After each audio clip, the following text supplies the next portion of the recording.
જ્યાં પ્રકૃતિ સોળે કલાએ ખીલેલી છે અને જ્યાંની સંસ્કૃતિમાં આદિવાસી પરંપરાનો વૈભવ છલકાય છે, તેવા ગુજરાતના આદિજાતિ વિસ્તારોમાં આજે વિકાસની નવી કેડી કંડારાઈ છે.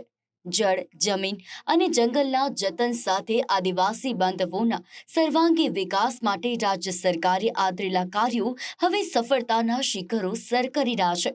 પ્રકૃતિના રક્ષક એવા આદિવાસી સમાજની સંસ્કૃતિથી મહેકતું ગુજરાતનું વનરાજી ક્ષેત્ર આજે આર્થિક ક્રાંતિનું સાક્ષી બન્યું છે. ઘટાદાર જંગલોના સંગીત, પહાડોની ભવ્યતા અને પરંપરાગત લોકજીવનના અણમોલ વારસા સાથે જીવતો આદિવાસી સમાજ હવે પ્રગતિના નવા પંથે અગ્રેસર થયો છે. ગુજરાત સરકારના મક્કમ સંકલ્પ અને કલ્યાણકારી યોજનાઓના પરિણામે ક્યારેક અંતરિયાળ ગણાતા આ વિસ્તારોમાં આજે શિક્ષણ અને આજીવિકાનો નવો સૂર્યોદય થયો છે. વનબંધુઓના ઉત્થાન માટેના રાજ્ય સરકારના અવિરત પ્રયાસોથી છેવાડાના આ પરિવારોમાં આર્થિક સમૃદ્ધિ આવી છે, જે નવા ગુજરાતની સર્વગ્રાહી પ્રગતિનો મુખ્ય આધારસ્તંભ બની ગઈ છે. આ પાકા રસ્તા દર્શાવે છે રાજ્ય સરકારની મક્કમતા. આ સુવિધાઓ દર્શાવે છે દ્રઢ સંકલ્પની શક્તિ અને સચોટ અમલીકરણની તાકાત વિશે. એક સમય હતો જ્યારે અંતરિયાળ આદિવાસી વિસ્તારો પાકા રસ્તા અને પ્રાથમિક સુવિધાઓથી વંચિત હતા, પરંતુ વનબંધુ કલ્યાણ યોજના થકી આ ચિત્ર સ્પષ્ટ બદલાયું છે. આદિજાતિ વિસ્તારનો આર્થિક વિકાસ. આદિવાસી સંસ્કૃતિથી મહેક્યું પ્રગતિશીલ ગુજરાત. વનબંધુઓના સર્વાંગી વિકાસની કટિબદ્ધતા થઈ પૂર્ણ. પ્રકૃતિના રક્ષક બન્યા આર્થિક ક્રાંતિના સાક્ષી. અંતરિયાળ વિસ્તારોમાં શિક્ષણ, આજીવિકાનો નવો થયો સૂર્યોદય. સરકારના અવિરત પ્રયાસોથી વનબંધુ પરિવારો બન્યા સમૃદ્ધ. મજબૂત પાકા રસ્તાઓ બન્યા પ્રગતિના રાજમાર્ગ. વનબંધુ કલ્યાણ યોજનાથી આદિવાસી ક્ષેત્રોનું બદલાયું ચિત્ર. આદિવાસી વિસ્તારમાં શિક્ષણનો વ્યાપ વધારવા માટે 47 Eklavya model residential school, 43 girls literal residency school, 12 model school અને 75 આદર્શ નિવાસી શાળા કાર્યરત થઈ છે. જ્યાં એક સમયે સાયન્સ સ્કૂલ પણ નહોતી, ત્યાં આજે મેડિકલ અને એન્જિનિયરિંગ કોલેજની સુવિધાઓ મળતી થઈ છે. પંચમહાલ જિલ્લામાં ગોવિંદ ગુરુ યુનિવર્સિટી અને નર્મદા જિલ્લામાં બિરસા મુંડા ટ્રાઇબલ યુનિવર્સિટીની સ્થાપના કરવામાં આવી છે. પીએમ જનમન અભિયાન હેઠળ આદિમ જૂથના કુટુંબોને પ્રધાનમંત્રી આવાસ યોજના અંતર્ગત 12,500થી વધુ આવાસોને મંજૂર કરવામાં આવ્યા. ડાંગથી લઈને દાહોદ સુધીના પહાડી વિસ્તારોમાં આજે પાકા રસ્તાઓનું મજબૂત નેટવર્ક તૈયાર થયું છે, જેનાથી વાહન વ્યવહાર સરળ બન્યો છે અને સ્થાનિક રોજગારી અને વેપારને વેગ મળ્યો છે. એટલું જ નહીં, નળ સે જલ યોજના અને સિંચાઈના પ્રકલ્પો દ્વારા આજે હજારો આદિવાસી પરિવારોના ઘર અને ખેતર સુધી પાણી પહોંચ્યું છે, જેણે વનબંધુઓના આર્થિક વિકાસના દ્વાર ખોલી દીધા છે. વિકાસનો સાચો પાયો શિક્ષણ છે. વનબંધુ કલ્યાણ યોજના અંતર્ગત ગુજરાત સરકારે આદિવાસી બાળકોને ગુણવત્તાયુક્ત શિક્ષણ આપવા માટે એકલવ્ય મોડેલ રેસિડેન્શિયલ સ્કૂલ અને કન્યા સાક્ષરતા નિવાસ શાળાઓનું મોટું નેટવર્ક ઊભું કર્યું છે. એટલે કે ક્યારેક આર્થિક તંગીના અધવચ્ચે ભણતર છોડી દેતા બાળકો આજે સ્માર્ટ ક્લાસરૂમમાં કોમ્પ્યુટર અને વિજ્ઞાનના પાઠ ભણી રહ્યા છે. સાયન્સ પ્રવાહની શાળાઓ અને ઉચ્ચ શિક્ષણ માટેની સ્કોલરશિપને કારણે આજે આદિવાસી યુવાનો એન્જિનિયરિંગ, મેડિકલ અને સરકારી સેવાઓમાં ગુજરાતનું નામ રોશન કરી રહ્યા છે. શિક્ષણની સાથે સાથે આદિવાસી વિસ્તારોમાં આરોગ્ય સેવાઓનો પણ અભૂતપૂર્વ વિસ્તાર થયો છે. કટોકટીના સમયે 108 એમ્બ્યુલન્સ સેવાઓ હવે ગાઢ જંગલોની વચ્ચે આવેલા ગામડાઓમાં પણ સમયસર પહોંચી રહી છે. સરકારે આદિજાતિ વિસ્તારોમાં નવી મેડિકલ કોલેજો અને આધુનિક હોસ્પિટલો શરૂ કરી છે. એટલું જ નહીં, કિલકારી યોજના અને પૂરક પોષણ આહાર દ્વારા માતા અને બાળકના સ્વાસ્થ્યને સુરક્ષિત કરાયું છે. પીવાના શુદ્ધ પાણીથી લઈને સ્થાનિક સ્તરે જ સુપર સ્પેશિયાલિટી સારવાર મળતા આદિવાસી સમાજનું જીવન ધોરણ ઊંચું આવ્યું છે. આમ વનબંધુ કલ્યાણ યોજના આજે માત્ર એક સરકારી યોજના નથી રહી, પરંતુ આદિવાસી સમાજના સશક્તિકરણની જીવંત મિસાલ બની ગઈ છે. ઇન્ફ્રાસ્ટ્રક્ચરના સુદૃઢ આયોજન, શિક્ષણના ઉજાસ અને મજબૂત આરોગ્ય સેવાઓએ વનવાસીઓના જીવનમાં ખુશીઓનો નવો સૂર્યોદય કર્યો છે, જે પ્રકૃતિ અને પ્રગતિનો આ સમન્વય નવા ગુજરાતની વિકાસ ગાથાને વધુ ઉજ્જવળ બનાવી રહ્યો છે.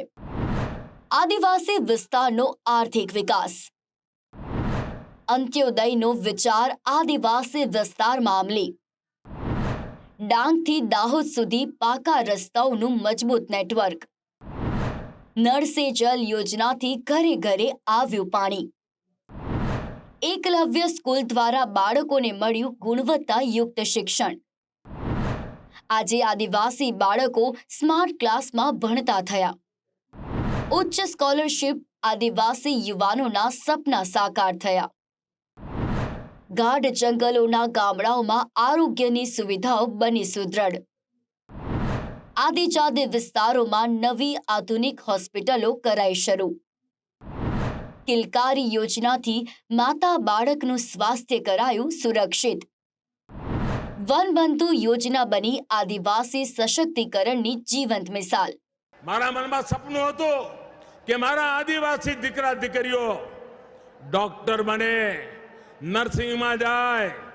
જ્યારે હું ગુજરાતનો મુખ્યમંત્રી બન્યો હતો ત્યારે ઉમરગામથી અંબાજી આખા આદિવાસી પટ્ટામાં શાળાઓ હતી, પણ વિજ્ઞાનવાળી શાળાઓ નહોતી.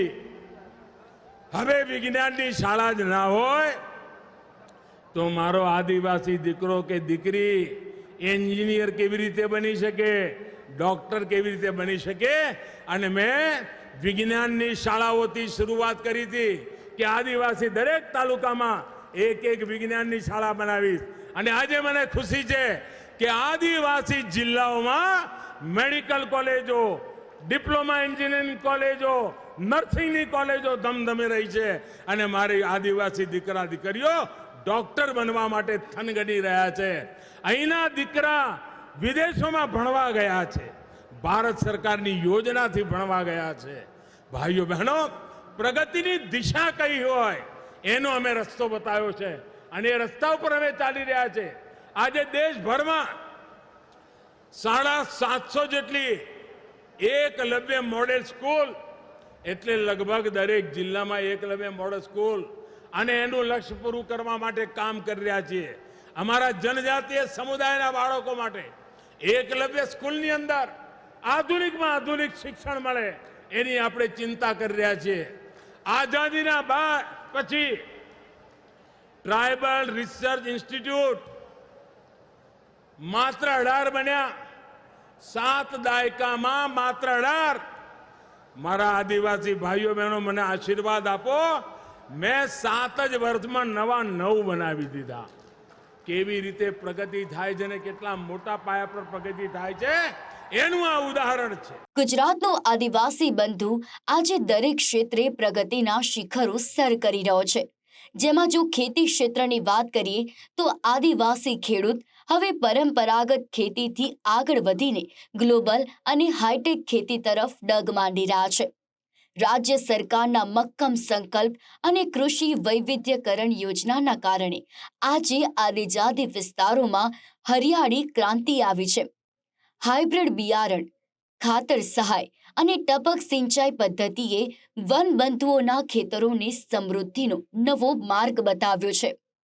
અંતરિયાળ વિસ્તારોના આદિવાસી ખેડૂતો પહેલા માત્ર વરસાદી ખેતી પર જ નિર્ભર હતા અને ઓછું ઉત્પાદન મેળવતા હતા, પરંતુ આજે ચિત્ર બદલાયું છે. ગુજરાત સરકારની કૃષિ વૈવિધ્યકરણ યોજના હેઠળ લાખો આદિવાસી ખેડૂતોને દર વર્ષે હાઇબ્રિડ બિયારણ અને પ્રમાણિત ખાતર કીટનું વિનામૂલ્યે અથવા સબસિડી સાથે વિતરણ કરવામાં આવી રહ્યું છે. મકાઈ, શાકભાજી અને રોકડિયા પાકોના ઉત્તમ બિયારણો મળવાને કારણે ખેડૂતોની ઉપજ બમણી થઈ છે અને તેમની આર્થિક સ્થિતિ મજબૂત બની છે. આ પ્રગતિની પાંખોને વધુ મજબૂતી આપી છે આધુનિક ટપક સિંચાઈ પદ્ધતિએ. પહાડી અને પથરાળ જમીન ધરાવતા આદિજાતિ વિસ્તારોમાં પાણીનો બગાડ અટકાવવા માટે સરકારે ટપક સિંચાઈ યોજના હેઠળ વનબંધુઓને મોટી સહાય આપી છે. પર ડ્રોપ મોર ક્રોપ ના મંત્ર સાથે આજે આદિવાસી ખેડૂતો ઓછા પાણીએ પણ ઉત્તમ અને વર્ષમાં 3 પાક લેતા થયા છે. આ સુવિધાઓ દર્શાવે છે સંકલ્પની શક્તિ. એક એવો સંકલ્પ જેણે ખેડૂતોને આત્મનિર્ભર બનાવ્યા છે. આમ કૃષિ ક્ષેત્રે આવેલું આ આધુનિકરણ આજે આદિવાસી પરિવારોના આંગણે સમૃદ્ધિની નવી સરવાણી લાવ્યું છે. પરંપરાગત સંસ્કૃતિ સાથે આધુનિક ટેકનોલોજીનો આ સમન્વય નવા ગુજરાતની નવી ક્ષિતિજો વિસ્તારી રહ્યો છે. આદિવાસી વિસ્તારોમાં હરિયાળો વિકાસ. આદિવાસી ખેડૂતો ગ્લોબલ હાઈટેક ખેતી તરફ વળ્યા. કૃષિ વૈવિધ્યકરણ યોજનાથી આવી હરિયાળી ક્રાંતિ. હાઇબ્રિડ બિયારણ ખાતર સહાયથી ખેતરો થયા સમૃદ્ધ. વિવિધ યોજનાઓ હેઠળ લાખો ખેડૂતોને કીટ વિતરણ. ઉત્તમ બિયારણો મળતા ખેડૂતોની ઉપજમાં બમણો વધારો. ટપક સિંચાઈ પદ્ધતિ પહાડ વિસ્તારોમાં બની આશીર્વાદ. પર ડ્રોપ મોર ક્રોપ મંત્ર સાર્થક થતા વધી ખેડૂતોની ખુશાલી. ઓછા પાણીએ 3 પાક લેતા થયા આપણા વનબંધુઓ. ગુજરાતનો આદિજાતિ વિસ્તાર આજે માત્ર પરંપરાગત ઓળખ પૂરતો મર્યાદિત નથી રહ્યો, પરંતુ તે આત્મનિર્ભરતા અને આર્થિક ઉત્થાનનું વૈશ્વિક મોડેલ બની રહ્યો છે. રાજ્ય સરકારના સઘન પ્રયાસોથી સ્થાનિક સ્તરે કૌશલ્યવર્ધન, મહિલાઓ માટે ડેરી ઉદ્યોગ અને ઇકો ટુરિઝમના સમન્વયથી વનવાસીઓના જીવનમાં મોટો બદલાવ આવ્યો છે. રોજગારી માટે થતું સ્થળાંતર હવે અટક્યું છે અને સ્થાનિક સ્તરે જ સમૃદ્ધિના નવા દ્વાર ખોલ્યા છે. આદિવાસી યુવાનોના સશક્તિકરણ માટે રાજ્ય સરકારે અંતરિયાળ વિસ્તારોમાં આધુનિક કૌશલ્યવર્ધન કેન્દ્રોની સ્થાપના કરી છે. અહીં યુવાનોને આજના સમયની માંગ મુજબ ટેકનિકલ, ડિજિટલ અને રોજગારલક્ષી તાલીમ આપવામાં આવે છે.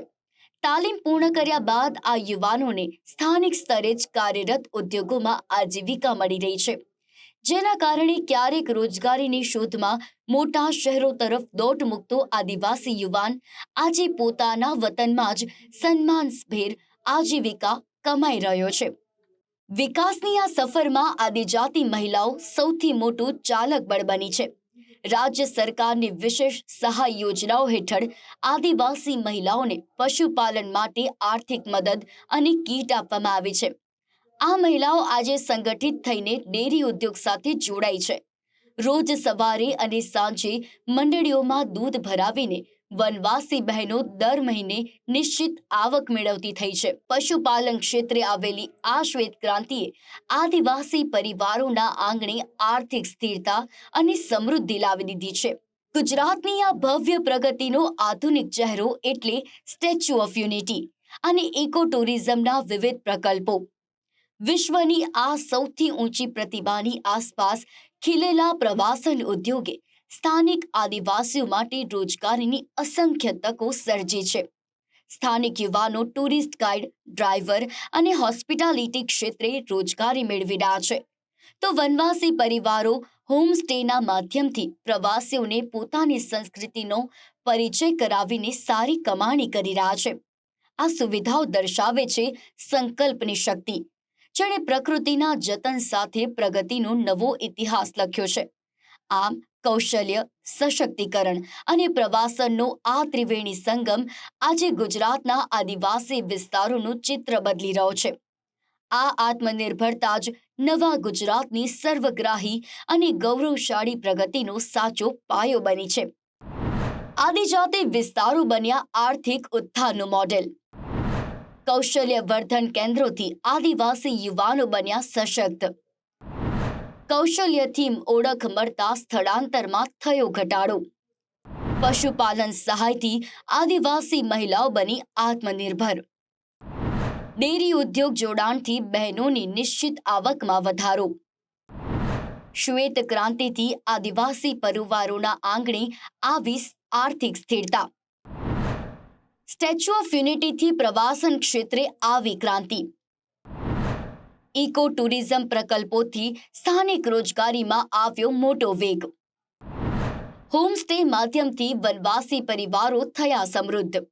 રાજ્ય સરકારે આદિવાસીઓના ઉત્થાન માટે અનેક નવી યોજનાઓ અમલી બનાવી છે. સાથે જૂની યોજનાઓનો વ્યાપ પણ વધાર્યો છે. કૃષિ વૈવિધ્યકરણ યોજના હેઠળ આદિવાસી ખેડૂતોને કપાસ, મકાઈ તેમજ શાકભાજી જેવા રોકડિયા પાકો તરફ વાળવા માટે ખાતર અને સુધારેલા બિયારણની કીટ સહાય પેટી આપવામાં આવે છે. સંકલિત ડેરી વિકાસ યોજના હેઠળ આદિવાસી પરિવારોની મહિલાઓને દુધાળા પશુઓની ખરીદી માટે સબસિડી આપવામાં આવે છે. હળપતિ, કોટવાડિયા અને આદિમ જૂથો માટે પશુપાલન સહાય યોજના અંતર્ગત અતિ પછાત આદિવાસી સમુદાયોને પશુપાલન ક્ષેત્રે પગભર કરવા માટે વિશેષ આર્થિક પેકેજ પૂરું પાડવામાં આવે છે. માનવ ગરિમા યોજના હેઠળ નાના પાયે વ્યવસાય કે ફેરી કરતા ગરીબ આદિવાસી કારીગરોને પોતાનો રોજગાર શરૂ કરવા માટે વિનામૂલ્યે સાધન સામગ્રી આપવામાં આવે છે. તો સ્વરોજગારી લોન યોજના હેઠળ ગુજરાત આદિજાતિ વિકાસ કોર્પોરેશન દ્વારા નાના વ્યવસાયો, દુકાન શરૂ કરવા, ગેરેજ કે કમ્પ્યુટર સેન્ટર ખોલવા માટે ખૂબ જ નીચા વ્યાજ દરે ધિરાણ પૂરું પાડવામાં આવે છે. આદિવાસી યુવાનો માલ સામાનની હેરફેર કે પેસેન્જર ટ્રાન્સપોર્ટ દ્વારા કમાણી કરી શકે તે માટે વિશેષ બેંક લોન સહાય યોજના હેઠળ સબસિડી આપવામાં આવે છે. રાજ્ય સરકાર દ્વારા વિવિધ આદિજાતિ વિસ્તારોમાં યુવાનોને ટેકનિકલ, ડિજિટલ અને માર્કેટિંગ તાલીમ આપીને રોજગાર મેળવવા સક્ષમ બનાવવા માટે તાલીમ કેન્દ્રો શરૂ કરવામાં આવ્યા છે. જેમાં તાલીમ સહાય અને સ્ટાઇપેન્ડ્સ યોજના હેઠળ આદિવાસી વિદ્યાર્થીઓ કે જેઓ વિવિધ ITI કે કૌશલ્ય વિકાસ કેન્દ્રોમાં તાલીમ લે છે તેમને આર્થિક ટેકો આપવા માટે માસિક સ્ટાઇપેન્ડ આપવામાં આવે છે. હસ્તકલા અને વાંસકામ પ્રોત્સાહન યોજના હેઠળ ડાંગ અને તાપી જેવા વિસ્તારોના કોટવાડિયા અને અન્ય આદિવાસી કારીગરોને વાંસ અને હસ્તકલાની વસ્તુઓ બનાવવા માટે કાચો માલ અને માર્ગદર્શન આપવામાં આવે છે, જેથી આ કૌશલ્ય સાથે સંકળાયેલા લોકોની આવકમાં વૃદ્ધિ થાય. સાથે જ મધ ઉછેર યોજના હેઠળ વન્ય વિસ્તારોમાં રહેતા પરિવારોને મધમાખી ઉછેર માટે વિશેષ આર્થિક સહાય આપવામાં આવે છે. આ તમામ યોજનાઓનો મુખ્ય ઉદ્દેશ્ય આદિવાસી સમુદાયના પરિવારોની સીધી આવકમાં વધારો કરવાનો અને વનબંધુ કલ્યાણ યોજના હેઠળ સમગ્ર આદિવાસી પટ્ટાનો આર્થિક વિકાસ સુનિશ્ચિત કરવાનો છે. આદિવાસીઓના ઉત્થાનની રાજ્ય સરકારની પ્રતિબદ્ધતા બજેટ 2026-27માં પણ જોવા મળી. રાજ્ય સરકારે આ બજેટના માધ્યમથી આદિવાસીઓના આર્થિક ઉત્થાનના માર્ગ પણ મોકળા કર્યા છે. આ બજેટમાં વનબંધુઓના શિક્ષણથી લઈને સ્વરોજગાર સુધીની મજબૂત કડીઓ જોડવામાં આવી છે. બજેટના માધ્યમે રાજ્ય સરકારે જંગલની પેદાશોને આર્થિક તાકાત બનાવવા રાજ્યમાં 500થી વધુ નવા વનધન વિકાસ કેન્દ્રો મજબૂત કર્યા છે. આ કેન્દ્રોનો મુખ્ય ઉદ્દેશ 10 લાખથી વધુ આદિવાસી ભાઈ બહેનોને વન ઉપજના સીધા અને ઊંચા ભાવ આપવાનો છે. સ્થાનિક સ્તરે પેકેજિંગ અને પ્રોસેસિંગ યુનિટ સ્થાપવા માટે સરકાર 100 કરોડથી વધુની વિશેષ સહાય જાહેર કરી છે. મધ, મહુડા અને ઔષધિઓ હવે ગુજરાત વન બ્રાન્ડ હેઠળ વૈશ્વિક બજારોમાં નિકાસ કરવાનું લક્ષ્ય છે. આ કેન્દ્રો દ્વારા રાજ્યની 3 લાખથી વધુ આદિવાસી મહિલાઓને સીધી રોજગારી અને આર્થિક આઝાદી પ્રાપ્ત થશે. સાથે વચેટિયાઓની નાબૂદીથી વન પેદાશના વેચાણનો 100% નફો સીધો વનવાસીઓના બેંક ખાતામાં જમા થશે. સરકાર આ કેન્દ્રોને આધુનિક બનાવવા માટે ડિજિટલ ટ્રેનિંગ અને સ્માર્ટ ટેકનોલોજી પૂરી પાડશે. રાજ્ય સરકારનું સ્વપ્ન છે કે વન સંપદા હવે આદિવાસી પરિવારો માટે વાર્ષિક 500 કરોડથી વધુનું ટર્નઓવર આપતું સમૃદ્ધિનું સરનામું બને. ટેકનિકલ શિક્ષણ ધરાવતા યુવાનોને પોતાના સ્ટાર્ટઅપ માટે 5 લાખ સુધીની સીધી સરકારી ગ્રાન્ટ આપવામાં આવશે. પશુપાલન અને સ્માર્ટ ખેતીના આધુનિકીકરણ માટે સરકારે 250 કરોડનું વિશેષ આર્થિક પેકેજ ફાળવ્યું છે. તો કુટીર ઉદ્યોગો અને હસ્તકલાને વેગ આપવા 1000થી વધુ ગ્રામીણ એકમોને સીધી આર્થિક સહાય અપાશે. બજેટમાં આદિજાતિ યુવાનોને લોન માટેની સરળતા પણ મંજૂર કરાઈ છે. એટલે કે બેંકો સાથેના સંકલનથી હવે માત્ર 15 દિવસમાં જ લોન મંજૂરીની પ્રક્રિયા પૂર્ણ કરવાનું લક્ષ્ય રખાયું છે. મહિલા સ્વસહાય જૂથો માટે 300 કરોડની ફાળવણી કરીને આર્થિક પાયો મજબૂત કરાયો છે. તો નવા 50 કૌશલ્યવર્ધન કેન્દ્રો દ્વારા દર વર્ષે 50,000 યુવાનોને બજારની જરૂરિયાત મુજબ તૈયાર કરાશે. રાજ્ય સરકારની આ જોગવાઈઓથી ગુજરાતનો આદિવાસી યુવાન નોકરી શોધનાર નહીં પણ જોબ ગીવર બનીને લાખોને રોજગાર આપશે. આમ ગુજરાત સરકારની મક્કમ ઈચ્છા શક્તિનું પરિણામ છે આદિવાસી પટ્ટામાં આવેલો આ બદલાવ.